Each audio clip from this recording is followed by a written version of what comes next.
Bonjour à tous, j'espère que vous avez tous bien dormi. C'est bientôt le week-end, mais avant on va apprendre plein de choses ce vendredi ensemble. Alors déjà, on va pas faire les rituels aujourd'hui, comme souvent les vendredis, on va apprendre un nouveau type de problème. Du coup on verra ça ensemble. Mais avant, faisons un peu d'amour. Also, wir sind in Deutsch. Heute haben wir Freitag, den 20. März 2020. On va réviser un peu nos nombres qu'on a vus hier. Alors, je vais vous montrer des chiffres avec les doigts et vous devez me dire après. Et ensuite, on fait vérification, ok? 2. J'espère que vous avez juste. 4. 3. 1. 5.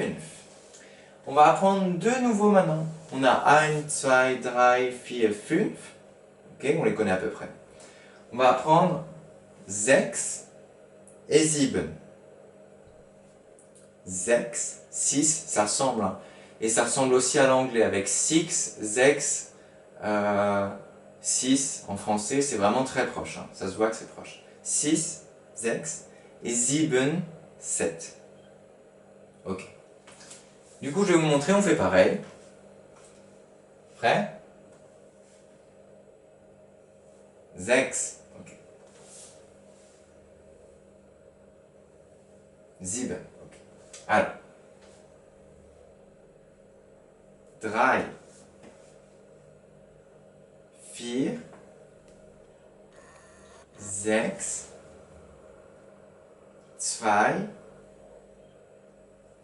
7.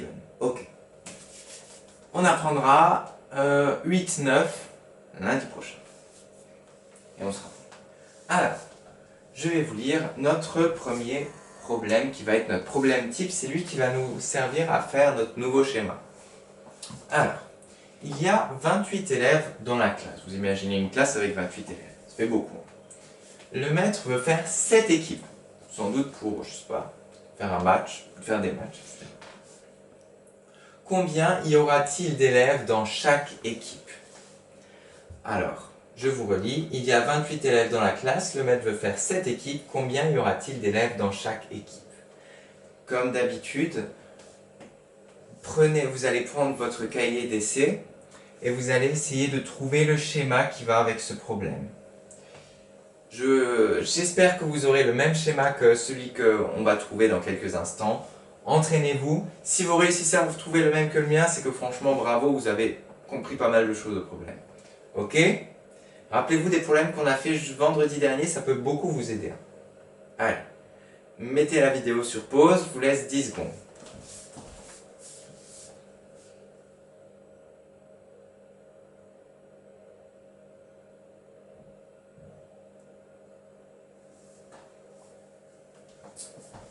Alors, j'espère que vous avez tous essayé de faire vos schémas de problème. On va vérifier ça.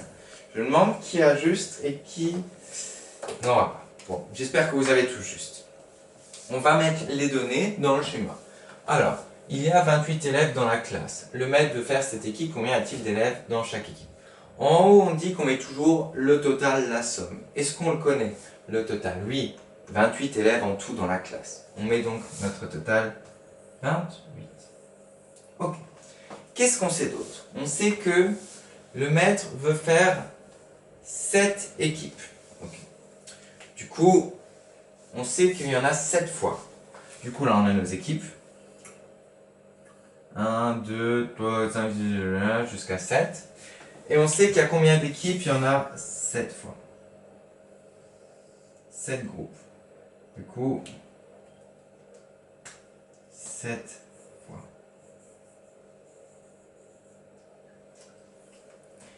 Et ce qu'on cherche, notre inconnu ici, c'est combien il y aura d'élèves dans chaque équipe. Ici, on a une équipe, 2 équipes. Dans chaque équipe, il y en aura combien? Nos points d'interrogation, ils sont là. Etc., etc. On veut savoir combien d'élèves il y a dans chaque équipe. Et pour cela, on va faire une belle division. Vous avez l'habitude. Maintenant, en plus, on peut faire des divisions posées. À chaque problème, je vais vous demander de les faire poser. Maintenant. Vous êtes des pros, il n'y a pas de souci. Juste rappel, comment est-ce qu'on présente nos problèmes. Je voulais juste regarder encore 5 secondes ça, mémorisez bien ça dans la tête et puis je vais effacer et je vais vous montrer la présentation des problèmes. On est bon?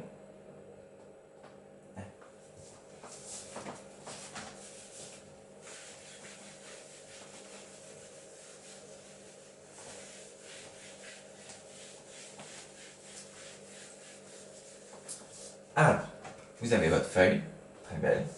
Vous mettez en haut à gauche opération. Vous mettez le titre déjà, il y aura un titre. Voilà. Mais bon, opération. On souligne bien. Ensuite, on garde 6 carreaux en partant de la droite. On trace un grand trait avec une règle.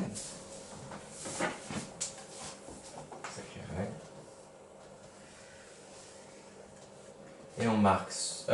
non, je raconte n'importe quoi. C'est solution de ce côté-là et opération de bloc, pardon.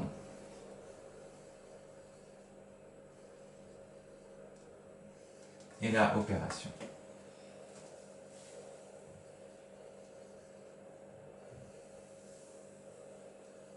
Bon, on met notre schéma. Bon, moi, je vous le fais à main levée parce qu'on vient de le faire. Vous l'avez déjà vu. Là, on sait que ça fait 28. Il fait combien? Il fait 7 fois, je crois. Et on cherche là. Ok. Vous mettez votre schéma joli. Ensuite, on fait notre opération. On pose bien, du coup, nos 28 divisé par 7. Bon, c'est pas très joli.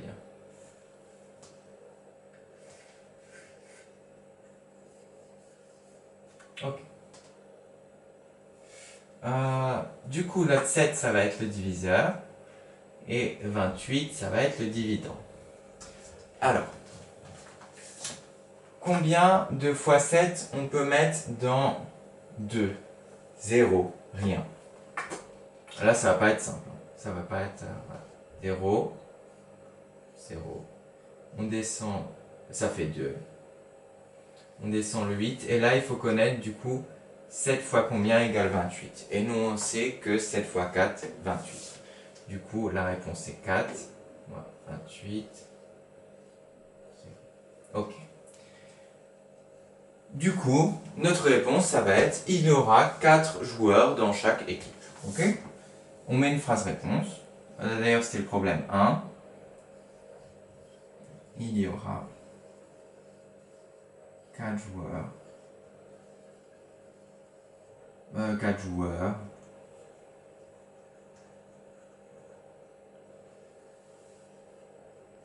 Dans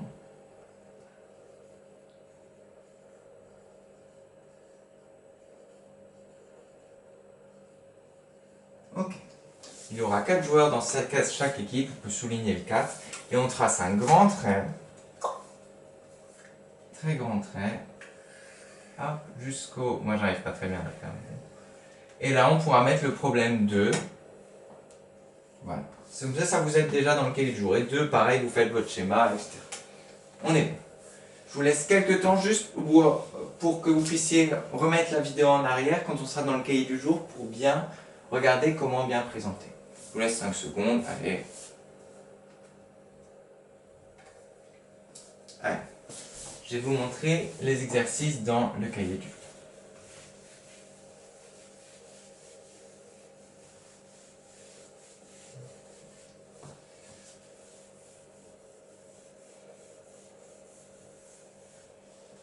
Voilà, j'efface, je fais après.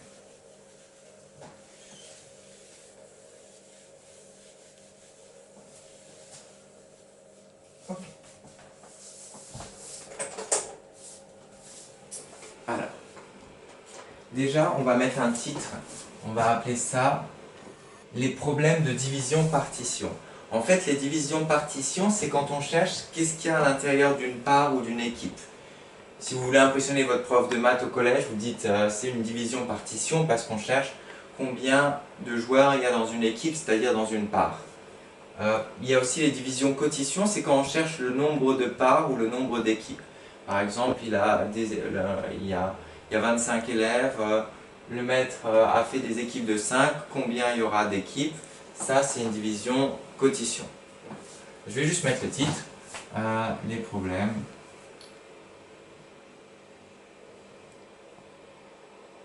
de division partition.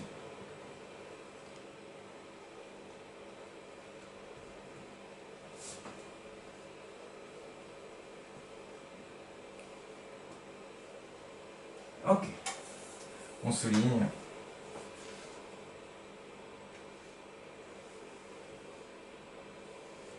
Et on est. Alors, le premier problème que je vous ai trouvé. Dans un mariage, il y a 99 invités qui sont assis autour de 9 tables. Combien y a-t-il d'invités par table? Ok. Deuxième problème. Au début de l'année, un maître achète 97 cahiers pour ses 8 élèves. Il a de la chance, il n'a pas une grande classe. Combien chacun en a-t-il de cahiers, du coup? Y en reste-t-il encore pour mettre dans la réserve? Troisième et dernier problème. Une maîtresse fait une sortie au musée zoologique avec sa classe de 9 élèves. Elle aussi, elle a de la chance, elle n'a pas beaucoup d'élèves. Elle a récolté une sortie, j'ai oublié de mettre payante. Elle fait une sortie payante au musée zoologique. Je corrige ça.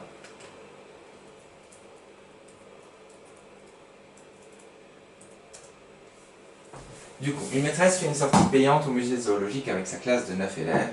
Elle a récolté 87 €. Tous les élèves ont payé leur part. Quel était le coût de la sortie pour un élève? C'est-à-dire un élève devait payer combien pour pouvoir aller à la sortie? Voilà, j'espère que vous avez tous compris ces problèmes. Je vous laisse les faire dans votre cahier du jour. N'oubliez pas la belle présentation qu'on a fait avant. Je pense que ça va vous prendre aussi dans les 20 minutes. Ça, je crois 20 minutes, mais je pense que c'est bien ces créneaux de 20 minutes là. Et voilà, et on se retrouve pour la suite. Bon courage et bon travail à tous.